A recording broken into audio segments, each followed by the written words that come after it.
การจุติการอุบัติการเกิดการตายมีแค่เฮาบ่มีเนี่ยเห็นบ่เมื่อมีแล้วจะเฮ็ดจังได๋บัดนี้มันก็ต้องเมื่อมีการเกิดการไปการมาการจุติการอุบัติมันต้องมีสิ่งเหล่านี้อยู่แล้วสิ่งเหล่านี้คือหยังคือเว้าไปเมื่อกี้นี่แหละมีหยังแน่ความแก่ความเจ็บไข้ความตายความสิ้นไปความวินาศไปเอาใครควรพิจารณาจนนี้เฮาจะสิ่งที่มีความย่านอยู่เอาจะบ่ย่านเมื่อบ่ย่านแล้วจะได้ยอมรับกับสิ่งที่มันเป็นอย่าลืมได้เว้าไปเมื่อกี้นี่ว่าเพิ่นต่อสิ่งใดสิ่งนั้นจะเป็นภัยเนาะเฮาย่านต่อสิ่งใดสิ่งนั้นจะเป็นทุกข์เด้ย่านความแก่บ่เป็นทุกข์เด้บัดนี้ย่านความเจ็บไข้ก็เป็นทุกข์เด้บ่ให้เจ็บจังได๋แนวมันเท่าล่ะเนาะบ่เฮ็ดจังได๋ซั่นน่ะก็แนวว่าตัวเองเท่านี่ที่นี่ไปจังได๋จังนี้เพิ่นก็ยังว่าความแก่ความตายนี้แม้จะบินบนเหมือนกับนกอยู่ถึงเวหาหรือจะไปอยู่ในถ้ำคูหาหรือจะไปอยู่กลางมหาสมุทรเมื่อความแก่ความตายได้มาถึงเขาก็ยอมจะบ่พ้นหนีบ่พ้นใดแล้วยอมรับช้าเนาะเด้อบ่อยากย่านเนาะขอยอมรับมันไปเด้คือฮู้มันนั่นแหละฮู้เห็นตามความเป็นจริงว่าเฮาแก่แล้วเนาะเนี่ยยอมรับเฮาแก่แล้วจะได้มันเอาเจ็บก็ยอมรับว่ามันก็เจ็บความเจ็บมันอันหนึ่งความบ่อยากเจ็บอันนี้อันหนึ่งเด้ความเจ็บมันก็ธรรมดาเนาะธรรมดามันก็เจ็บธรรมดาใช่อันความอยากเศร้าเจ็บมันเป็นทุกข์มันเป็นตัณหาความอยากมีความอยากเป็นกามตัณหาภาวะตัณหาวิภาวะตัณหานั้นเป็นเหตุให้เกิดแต่ถ้ายอมรับความจริงมันได้นะนะบางคนนะเป็นทุกข์ไง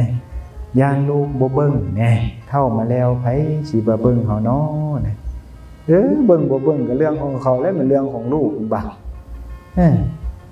มันเจ็บยามป่วยย่านเขาบ่เบิ่งเนี่ยบ่เบิ่งก็ย่าเขาเถาะผู้สิเบิ่งแท้ก็แม่นหมอผู้ใดแม่นบ่ว่ายานไปอีกว่ายามเฮาตายไผสิมาเบิ่ง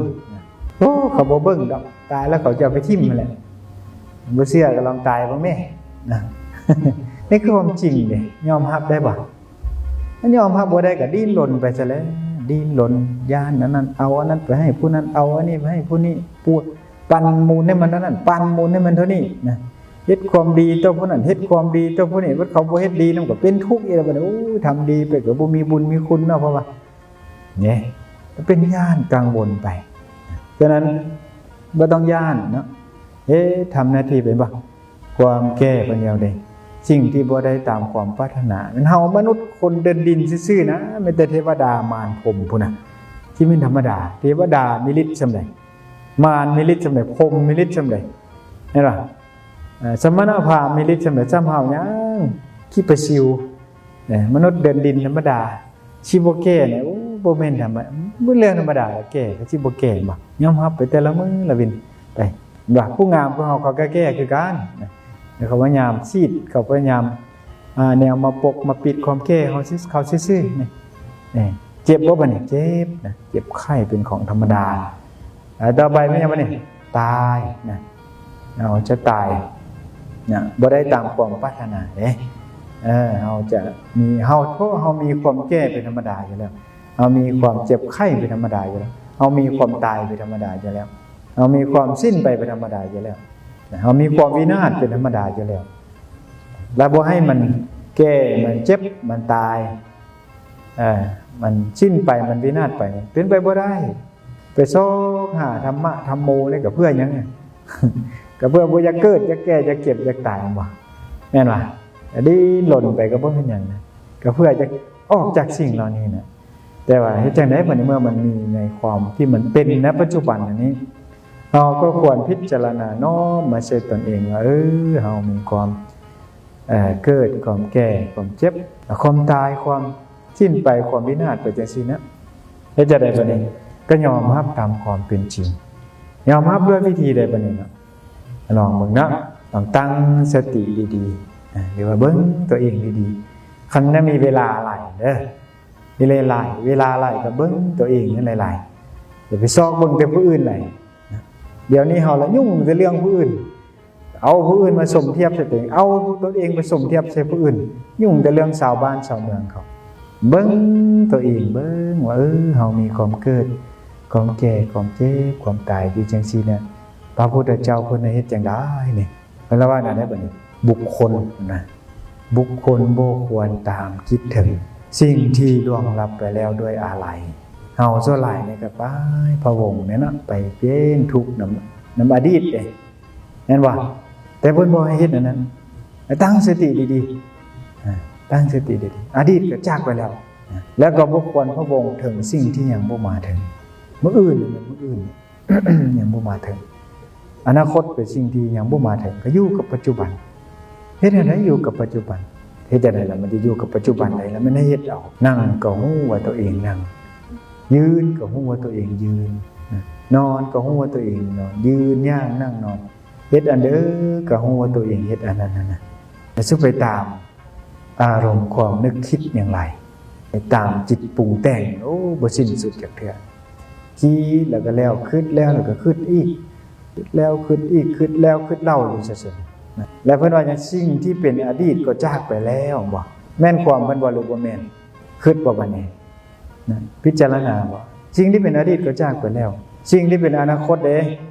ยังบ่มาถึงอนาคตก็เป็นของสมมุติยังบ่มาถึงแต่เฮาเนี่ยโอ้ยอดีตก็เสียดายนะอนาคตก็ตกใจบัดนี้หัวใจเต้นจะได้เนาะย่านเด้แล้วความย่านนี่แหละแล้วบ่ต้องย่านอนาคตมันสิเป็นจังได๋ก็เรื่องมันเรื่องของมันแม่นหรือบ่แม่นเป็นเรื่องของมันทำหน้าที่ของเฮาไปบุคคลใดเป็นว่าเห็น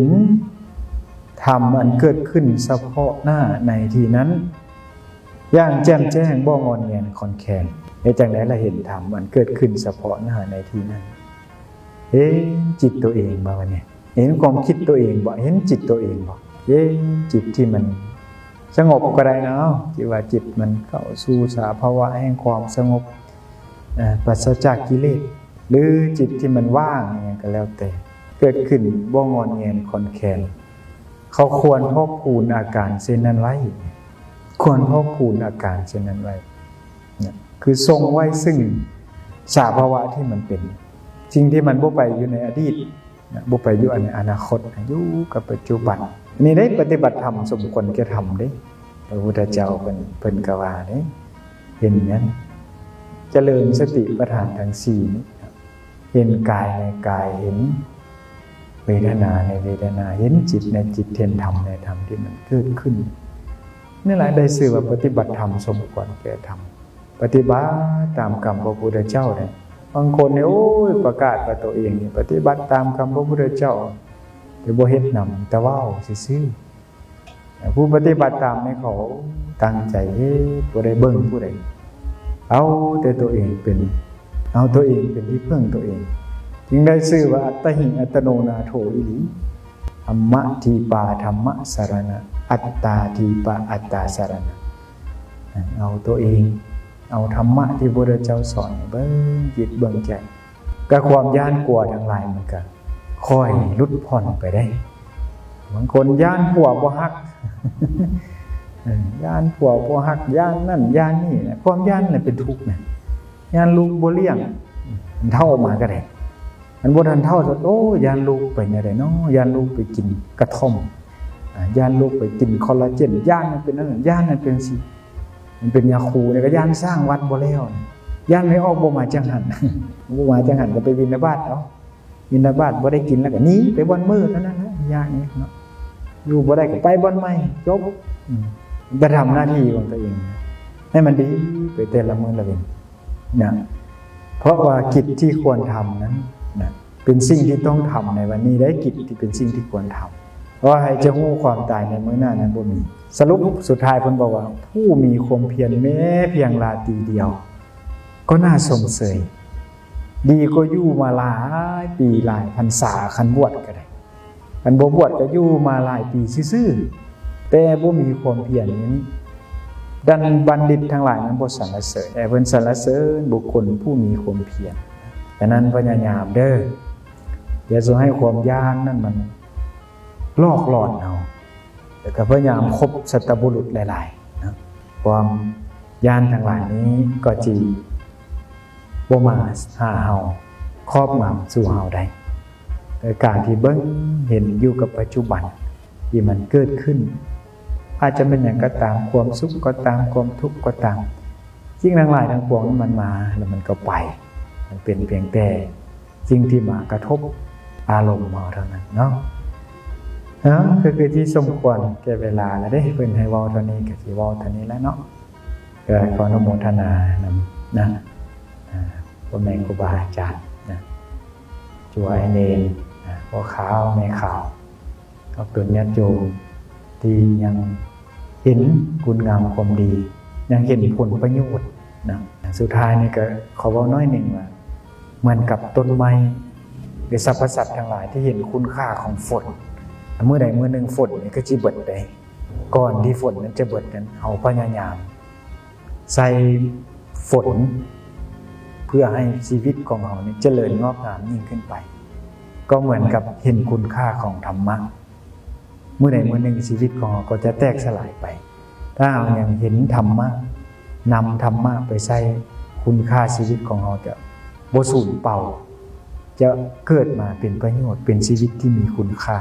แม้เพียงราตรีเดียวก็น่าสมเสยขออนุโมทนาขอให้คุณจิตคุณธรรมจงเกิดมีแก่จิตแก่ใจของเราเนาะจนกว่าจะได้มรรคผลนิพพานในอนาคตการอันไกลนี้ทุกคนทุกท่านเทอญ